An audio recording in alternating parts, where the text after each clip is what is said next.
জুলাই মাসের শুরুর দিকেই মোবাইলে রিচার্জ প্ল্যান অনেকখানি বেড়ে গেছে, যে কারণে সাধারণ মানুষের নাভিশ্বাস উঠেছে। মোবাইল রিচার্জের খরচ অতিরিক্ত পরিমাণে বেড়ে যাওয়ায় অনেকেই সিম পোর্ট করে বিএসএনএলে চলে যাচ্ছেন। একসময় রিলায়েন্স জিওর যে প্ল্যানটি ফ্রিতে ছিল, পরবর্তীতে 199 টাকার প্ল্যান ছিল। সেই প্ল্যানটির দাম 20% বাড়িয়ে 239 টাকা রিচার্জ প্ল্যান করে দেওয়া হয়। 3 জুলাই থেকে এই রিচার্জ প্ল্যান বাড়িয়ে দেওয়া হয়। কিন্তু তার আগে 199 টাকার রিচার্জে রোজ আনলিমিটেড কলিং থেকে শুরু করে 1.5 জিবি হাই স্পিড ডেটা ও প্রতিদিনকার 100টি SMS ফ্রি পাওয়া যেত।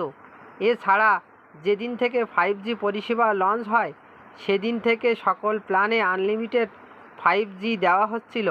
তবে রিচার্জ প্ল্যান 199 টাকা থেকে শুরু করে 239 টাকা হয়ে গেছে।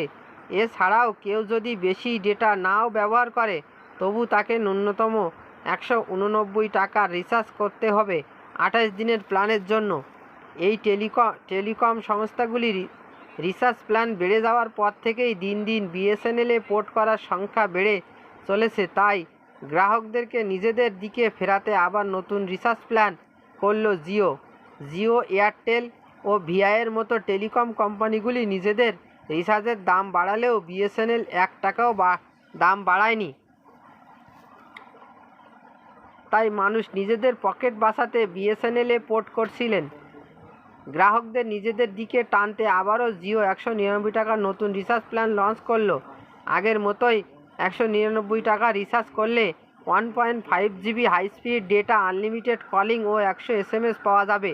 তবে সময়ের বৈধতা এক্ষেত্রে 10 দিন কমে গেছে। আগে বৈধতা ছিল 28 দিন, এখন সেটা হয়ে কমে গেছে 18 দিন। ক্যামেরায় রফিকুজ্জামান, RM নিউজ।